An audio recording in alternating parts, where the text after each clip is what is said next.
तो हम क्रिमिनोलॉजी की सीरीज में राइट ऑफ विक्टिम्स के सेक्शन को आगे बढ़ाते हुए देखते हैं। एक case doctor Jacob George versus state of Kerala. Let me share the screen. तो दोस्तों इसके फैक्ट्स कुछ ऐसे हैं कि आपको याद होगा आईपीसी में सेक्शन 314 एक अबॉर्शन से रिलेटेड केस था। तो उसमें even with consent of woman अगर आप अबॉर्शन करते हो तो वो भी एक ऑफेंस है, अनलेस कि आप एमटीपी में प्रोटेक्टेड ना हो। तो एमटीपी में कुछ स्पेसिफिक कैटेगरीज तीन दी हुई हैं कि या तो to save the life of woman, या ह्यूमैनिटेरियन रीजन है कि वो कोई इंसेस्ट हो गया है या रेप के थ्रू वो चाइल्ड पैदा हो रहा है, या तीसरा रीजन है कि वो मतलब डिफॉर्म्ड होगा या डेथ के चांसेस हैं।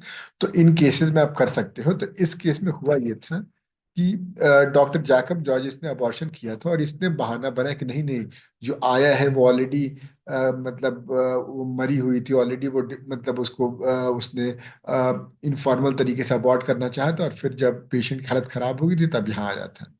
बट कोर्ट ने इसको डिस्कार्ड किया, क्योंकि कोर्ट ने जो पोस्टमार्टम रिपोर्ट और डॉक्टर की रिपोर्ट से पता चला था कि भाई यहीं आकर चीजें हुई हैं डॉक्टर के सामने ही। तो वो एक होम्योपैथ था और उसने कुछ क्वैकरी की और उसने कुछ अबॉर्शन वगैरह करना चाहा यूट्रस में गैजेट्स डालकर। तो अब क्रिमिनोलॉजी के लिए इंपॉर्टेंट ये केस की है क्यों है? तो इसके लिए क्रिमिनोलॉजी के लिए इंपॉर्टेंट हमारे पैरा 18 में चीजें हैं। और ये सबसे पहला है, आप ये ध्यान रखिएगा कि डॉक्टर को अगर कोई मेडिकल नेग्लिजेंस हुआ है तो उसको प्रोबेशन दिया जा मतलब देते हैं जनरली। वो इस केस में बोला गया था मनिकम पिल्लई वर्सेस स्टेट, और यही यहाँ पर आर्ग्यू हुआ कि हमें भी प्रोबेशन का फायदा दो। बट कोर्ट ने कहा कि भाई आप तो क्वैकरी कर रहे हो, आपको नहीं मिलेगा। अगर कोई दूसरा डॉक्टर होता जो कि अपना मेडिकल प्रोसीजर फॉलो किया होता तब उसको भले हम दे सकते। अच्छा, आगे इंपॉर्टेंट है इसके लिए यहाँ पर पैरा 20 में वो ये कहता है कि द पर्पज ऑफ पनिशमेंट, ये कई जगह हम यूज कर सकते हैं। पहला रेट्रीब्यूशन, कि भाई तुम अगर मेरी एक आंख लोगे तो हम तुम्हारा ले लेंगे। ठीक है। तो दूसरा दूसरा यहाँ पर क्या है? दूसरा है प्रिवेंटिव, कि भाई मतलब और कोई ना करे। तीसरा है डेटरेंस, ठीक है, मतलब बाकी सोसाइटी को डेटर करने के लिए। और चौथा रिफॉर्मेशन। अब यहाँ पर इसको जो सजा थी 7 साल तक की, मतलब मैक्सिमम हो सकती थी, और इसका 2 साल ऑलरेडी 2 महीने रह चुका था। तो ये कहा ये जा रहा था कि 2 महीने में अब इसका रिड्यूस कर दो सजा, और वो बदले में फाइन दे देगा सेक्शन 357 में। तो कोर्ट ये कहता है कि भाई ठीक है, आपके मतलब ये पर्पस सर्व हो जाएगा पनिशमेंट का। कैसे? क्योंकि अगर रेट्रीब्यूशन की बात करें तो रेट्रीब्यूशन पहले तो it's not widely accepted in any progressive society, लेकिन फिर भी हमने सजा दे रखी। दूसरी बात प्रिवेंटिव। तो ये जो 2 महीने का एक डॉक्टर को हमने पनिशमेंट दे दिया, उसकी प्रैक्टिस इफेक्ट होगी।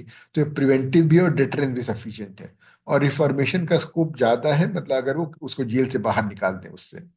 तो इसलिए इसने कहा था कि इसमें वैसे फाइन बस 5,000 पड़ा था, बट कोर्ट ने बोला कि नहीं, हम वो 5,000 से ज्यादा करेंगे फाइन अंडर सेक्शन 357 सीआरपीसी। और फिर फाइन का purpose it was spelled out, ये भी देख लीजिए, हर इक्वेशन पैरा 24 भी इंपॉर्टेंट है कि purpose what is that the power of imposing fine is intended to something to reassure the victim. कोई criminal justice system generally state और एक्यूज के बीच में होता है, तो विक्टिम को भूल न जाए। तो इसलिए उसको उसके लिए ये है सेक्शन 357 का। All criminal court should exercise this power liberally. Liberally section 357 में आपको कॉम्पनसेशन मिलना चाहिए। Obviously the amount of compensation must be reasonable. तो वो उसके लिए हमें केस देखेंगे कि कैसे वो किस चीज पर डिपेंड करता है।